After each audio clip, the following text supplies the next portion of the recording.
Quero passar a palavra agora ao deputado estadual Pedro Bigardi, para suas considerações.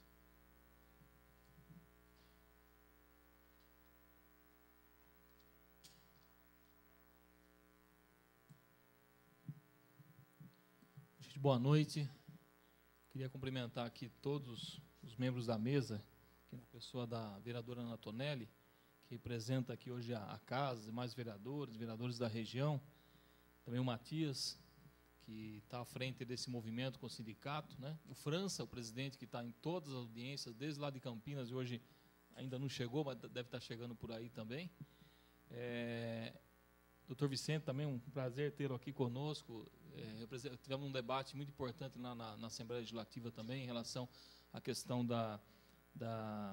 das modalidades de transporte no Estado de São Paulo, a questão da indústria também. Então, eu queria só fazer algumas considerações que eu tenho feito nas audiências públicas. Nós começamos lá em Campinas, a primeira audiência, algum tempo atrás já, né, Matias?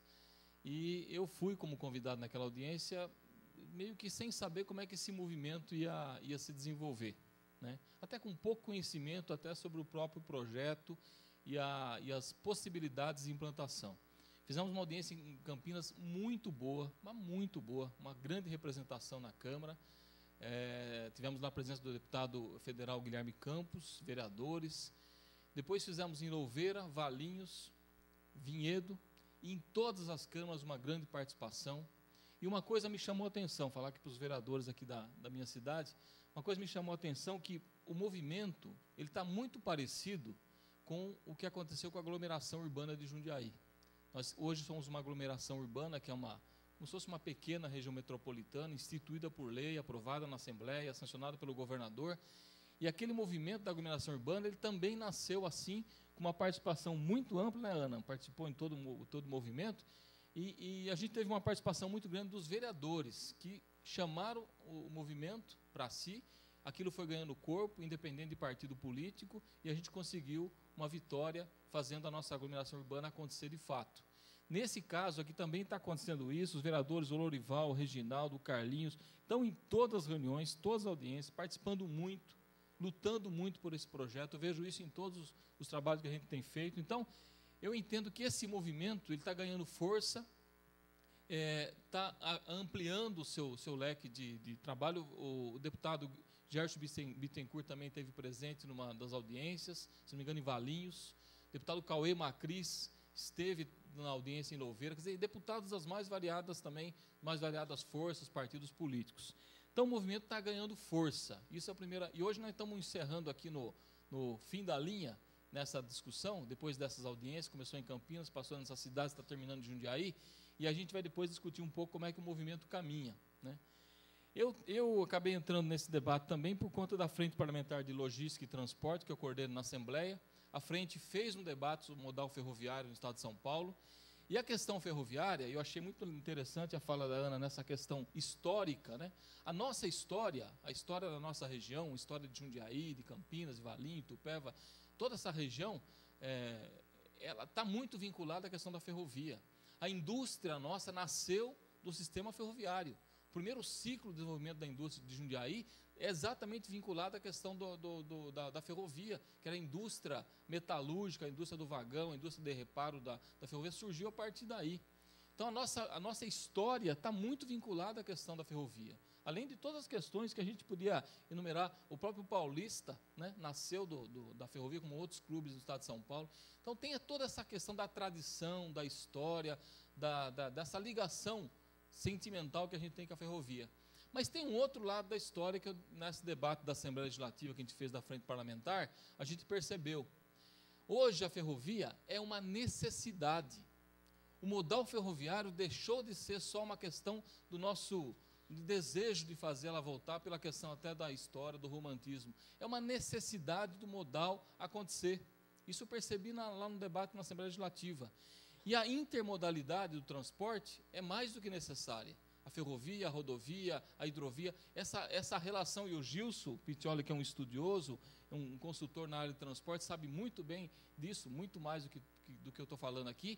Essa intermodalidade é mais do que necessária. Então, a ferrovia passa a ser agora um modal mais do que necessário no momento que a gente está vivendo essa grande dificuldade de mobilidade urbana, né? Alguém disse, a Ana colocou, o próprio Matias, a Anhanguera e a Bandeirantes são duas avenidas que, final de tarde, em alguns horários, você não consegue andar, está tudo parado, né? Então, trazer a ferrovia de volta para a vida, para a circulação de pessoas e as pessoas poderem transitar na nossa região é mais do que necessário. E aí voltou, né, a discussão muito forte do ferro-anel, voltou no debate hoje. A questão do trem expresso Jundiaí-São Paulo já foi anunciada pelo governador em 25 minutos, 26 minutos, né, Matias? Fazer essa ligação. Então, essa discussão voltou. Então, eu estou muito entusiasmado com esse debate, dele poder acontecer de fato. Porque o Matias colocou muito bem, é um dos projetos mais baratos que a gente tem para fazer. Porque a rede está lá. Claro que tem investimento, hoje em dia a urbanização cresceu demais, então você tem uma série de transposições que precisam ser vencidas, tem problema de circulação, tem algumas estações que precisam ser recuperadas, tudo isso. Mas é muito mais barato que qualquer outro projeto. Ele não compete com ninguém, é um projeto que o TAV é importante, o nosso projeto aqui é importante, não vamos fazer essa competição porque a gente acaba depreciando uma coisa ou outra. É apostar nesse projeto como uma viabilidade importante para essa circulação de pessoas na nossa região, até porque agora nós somos uma aglomeração urbana entre duas regiões metropolitanas. Então, essa região é de intensa movimentação de pessoas. E algumas vantagens que eu precisava colocar aqui, porque a gente precisa sempre lembrar. É um preço muito acessível, muito mais do que qualquer outro. O trem não paga pedágio, começa por aí, né? E é muito mais fácil circular pelo trem, muito mais barato. Segundo, é um projeto mais econômico, né, de você implantar, muito mais econômico do que outros investimentos em transporte. Terceiro, energia limpa, ambientalmente muito mais interessante implantar o trem do que outras formas, né? O Silvinho está aqui, no partido que defende a causa ambiental, essa questão da energia limpa tem que ser considerada também. Reduz o número de veículos nas estradas. Então, você tem uma série de vantagens que eu não vou numerar aqui mais, mas eu considero esse projeto de extrema importância. Para finalizar, nós tomamos duas medidas na Assembleia. Primeiro, eu fiz uma emenda no orçamento plurianual.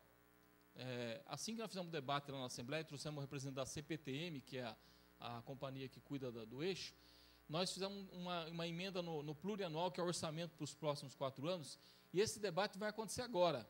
Nós vamos votar o plurianual agora. Então, se a gente conseguir garantir essa emenda no orçamento, ele passa a ter previsão orçamentária para os próximos anos. Eu acho que é um avanço muito grande. Essa minha emenda está colocada lá na Assembleia Legislativa. E a segunda, depois do debate que a gente teve aqui na sexta-feira em Jundiaí, do orçamento estadual para o ano que vem, orçamento de 2012, houve uma manifestação do representante do próprio sindicato, que eu sempre confundo, né, Aguinaldo, o Ariovaldo. O Ariovaldo colocou esse tema na discussão do orçamento, e aí eu falei, já estava previsto a gente fazer a emenda para o orçamento do ano que vem, para garantir recurso para o ano que vem. Aí o deputado Vitor Sapienza, que estava na mesa, que é da Comissão de Finanças, ele me chamou no canto e falou, Pedro, se você fizer essa emenda, eu falei, já fiz, está pronto, é só estou esperando para protocolar. Ele falou, eu assino embaixo. Que é importante, é um deputado importante da Assembleia, e outros deputado Dari Fossa, outros deputados vão assinar junto, a gente vai poder caminhar. Então, nós temos aqui uma grande possibilidade, não tem nenhuma dúvida que é um projeto importante para a nossa região, é um projeto possível de ser feito, e eu estou trabalhando tudo que eu puder ajudar com o mandato em relação a essa questão, eu vou ajudar. É claro que envolve questões jurídicas, a importância também aqui, o Dr. Câmara, que é um especialista, um profundo conhecedor da área, mas a gente viabilizar juridicamente, viabilizar com a participação de todos, e essa é a fase de trazer o projeto para todos, a gente vai conseguir avançar e aprovar esse projeto, tenho certeza disso. É sempre uma luta muito grande, como foi a aglomeração urbana, mas tenho certeza que a gente vai conseguir essa vitória. Então, parabéns ao sindicato, ao Matias, que tem sido os maiores batalhadores desse projeto, o França, toda a diretoria do sindicato, que tem levado esse projeto adiante. E a gente vai ajudar, né, os companheiros, os vereadores que estão lutando por isso, nós vamos ajudar na vitória desse movimento que eu tenho certeza vai acontecer. Então, é isso. Pode contar com a gente sempre, Matias, tá bom? Obrigado.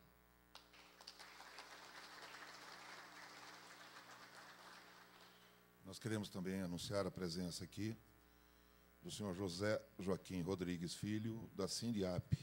Ele é diretor estadual da região de Jundiaí. Queremos anunciar também o senhor Rogério Alves dos Santos, assessor técnico de gabinete. O senhor Marcos Tebon, diretor de Saúde e Previdência da CONTAC. O senhor Flávio Cardoso de Moraes, assessor parlamentar do senhor Ari Fossa. O senhor Fábio Storari, conselheiro da COAT, ONG ambientalista. Um engenheiro, amigo meu, pessoal, um grande tenor, né? Márcio José Dias, e ferroviário também. E da senhora Fé, me perdoe se eu errar, Juncal, assessora, chefe de gabinete da vereadora Maria Helena Negro. E o vereador Gustavo Martinelli, que está presente aqui também.